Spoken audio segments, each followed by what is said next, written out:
winning the division. All right. Yeah. I don't think it's. I'm not gonna say it's noticeably better than everyone else. I think they win by at least 2 games. The division. And how many do they win? I think they go 12-4. Wow. 11-5. Because it's a tough division. Because Texans aren't going to go away. Titans are a well-coached team, and they have a lot of talent. They'll all feast on Jaguars, but and Jaguars don't care. They're trying to get Trevor Lawrence. So yeah. Well, I'd have to go with the Titans taking it, but it's pretty even between those two teams, the Colts and the Titans. It just depends on, I think, whoever's offense really kicks and can score some points. Because I think their defenses are pretty good. I would say the Colts defense is better, than the Titans. But yeah, it'll be fun. I think that's a fun division, other than the Jaguars. Yeah, I think 3 teams could win, and one is not going to do anything. But it could be very fun to watch. They'll beat each other up, but I think what will happen, key injuries will determine some of the outcome here. And if they have any, it could go south on them. But there's 3 good teams right there, and I think definitely a wild card situation too. Well, you go. I was just going to say the Jaguars truly do look like they're just dumping people. I mean, they got released Fournette. Yeah. Calais Campbell, they traded to the Ravens. I'm sure he's going, thank you, Lord. Yeah. For that trade. And they traded Jalen Ramsey last year. I mean, they got 2 first picks out of it, which is good, but also it's going to be bad for morale. I mean, here's a great player you're not willing to pay. I mean, it's not a good look for your organization. I mean, yeah. And they can be fun to watch because, again, I think Minshew can be exciting. DJ Shark is a developing talent, and Laviska Shenault, he's looked great in camp, so like he could be something to watch. And Jay Gruden's our offensive coordinator, so they're going to throw it around the field a lot. So could be a fun year. Could be a fun year. Yeah. But what's going to happen in those games in London that the Jags used to? That was they're the London's home team. I know they're actually going to have to play 8 home games if we get through it. It could be weird. Okay, so that's that. Is it time for sports of yesteryear?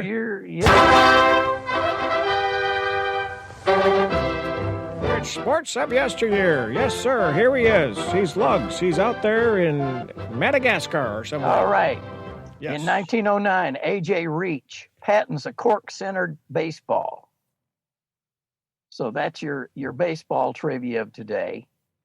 Now, in 1940, get ready, Vince Lombardi married his one and only wife in the Bronx somewhere. In 1969, heavyweight Marciano died this day, Rocky Marciano. And let me just hit you with one other boxing note.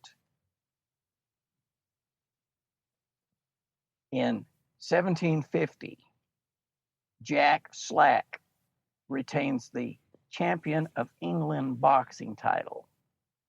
Can you repeat that year? What year was that? 1750. Those are your obscure sort of sports of yesteryear. 1750. Did we even know English? Or, could you write things? I don't know. But that's sports of yesteryear. We thank you for listening, and we'll bring up William Shakespeare somehow in the next edition. Wow. I was just going to ask, what was the name of Vince Lombardi's wife? I want to say it was Hazel.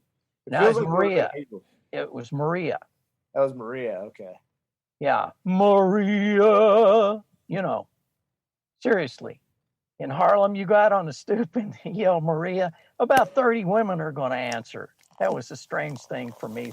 Anyway, we're getting into too much other stuff here. Yeah. Well, it's the name of the show is sports and other stuff. Okay, so as the champagne flows freely here on our first anniversary, we have a haiku or two for you. That's right. I got one haiku. It's a consolation prize to a guy who's an associate, but might be less of an associate after I didn't pick the Titans to make the wild card out of AFC South, but Mike Vrabel. I appreciate it. So, all right, Mike Vrabel. New England champion. Titans crafty general. Resembles White Hawk. All right. White Hawk. Like White Hawk, like the Incredible Hulk. Oh, yes, he does. He does, indeed. Yeah. Hopefully this will win him over. Even though I don't have his team making the playoffs, if there was a Royal Rumble of all 32 head coaches, Mike Vrabel is. You couldn't even put money down in Vegas. Like everyone put money on Mike Vrabel. What? You don't think Bruce Arians would have a shot with his Kango hat? I mean, he'd get up in people's face and then say no risk it, no biscuit. But that's he's just all hot air in that situation. I think. So. Okay. Well, Vrabel. I was just going to say Vrabel is the only hoodie acolyte that really has done anything. Well, Bill O'Brien is an acolyte. And if you want to count Nick Saban. Wow. Okay. Well, I mean, to be fair, if you don't want to count Nick Saban was like a it's funny, everyone wants to lump Nick Saban in. I don't think Nick Saban was around that long. I think it was maybe 2 or 3 years. And then, he went into coaching, like Michigan State and then LSU and stuff. It's like, I don't know if he counts as much as some of those other guys. So, yeah. So you're saying Vrabel in a best 2 out of 3 no holds barred cage match? He's got it. Oh yeah, I mean, I'm even trying to think of who would even be like the number 2, like because Vrabel's young. He's only been out of not playing for what less than what's he 40 maybe? Yeah. He's early to mid 40s. I mean, and even if he's late 40s, like he looks like he's like 39. Well, I'd have to put a little money on Pittsburgh's coach there. Mike Tomlin. No, he's in the top 5. Don't get me wrong. He's in the top 5. McVay. Come on, guys. Little weasel. Nah, he'd kill him. He'd just kill him. He'd pile drive him right into the ground. I tell you who I'd like to see him get a hold of would be Chucky. I'd pay money to see him get a hold of Chucky. That would be fun. Well, it'd be great because he idolizes him so much. It would be one of those situations where the only way to take on his spot is to kill him like Highlander. Oh yeah, we're gonna kill him. That's what we're gonna do. Just real quickly, who would be the one on the opposite side? Who you're like, oh, he'd be the first to go. Oh, that little weasel for Green Bay. What's his name? LaFleur.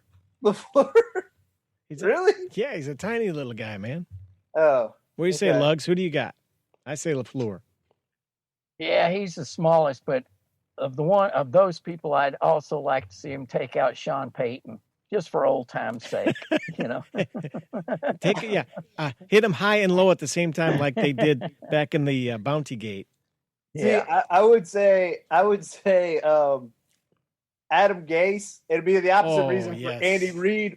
Andy Reid would hang around, one, because Andy Reid, I think, is tougher than people give him credit for, but he's so likable. People wouldn't want to really hurt Andy Reid.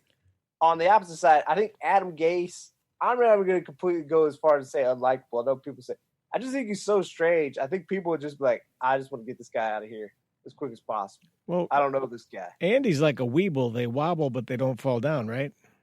Well, you don't want him falling on you now. But well, this is the thing about Andy Reid. Andy Reid was a quarterback. And usually quarterbacks, even going back to high school, usually your best athlete are. So he has some, maybe he's lost it completely. Athleticism? I think Andy's had too many baby back ribs to QB anymore. But the guy who's not likable, if we're going to go this far, all right, the guy I don't find likable is Shanahan in San Francisco. As he's a good coach, but he is worse than the hoodie. At least the hoodie has some sort of charm just because of the goofiness with, cutting off the sleeves and stuff. Shanahan's got no charm. And that flat brim hat, he can't pull it off. Shanahan, it's not The working trucker for him. hat? Yeah, trucker hat. No, man, no. Yeah. Well, is We got into some other stuff right there now. Is that it? We're kind of running a little Yeah, thick sorry. here. The only last thing I want to say Yep. is I want to pay respects to John Thompson. Yeah. One of the great college coaches of the 80s and 90s, led Georgetown to a championship. He had a winning percentage of 70%, which is impressive in any sport. So I just wanted to pay respect to him. Stunning guy. Yeah. Had a lot of impact in a lot of ways. Yeah. Was a part of probably, I'll just very quickly say, part of the Big East, which was that requiem for the Big East, the one of the 30s for 30s, the greatest assortment of personalities of coaches probably ever in any college conference. That's it for me. All right. Well, gosh, we're tapped out here. Sports and Other Stuff is sponsored in part by Henry Lawrence Clothier, where the models buy their clothes. There are many locations throughout the metro area. Just stop in and ask for Fish. And he will show you how to tie a bow tie, which is something that takes dextrose or dextodrine or something. I'm not sure. dextrose. Isn't that syrup for kids? Dexterity? Yes, sports and other stuff. We are first in sound, first in service, and first in fructose, dextrose. We'll figure it out. Thanks for listening and watching. So long for now.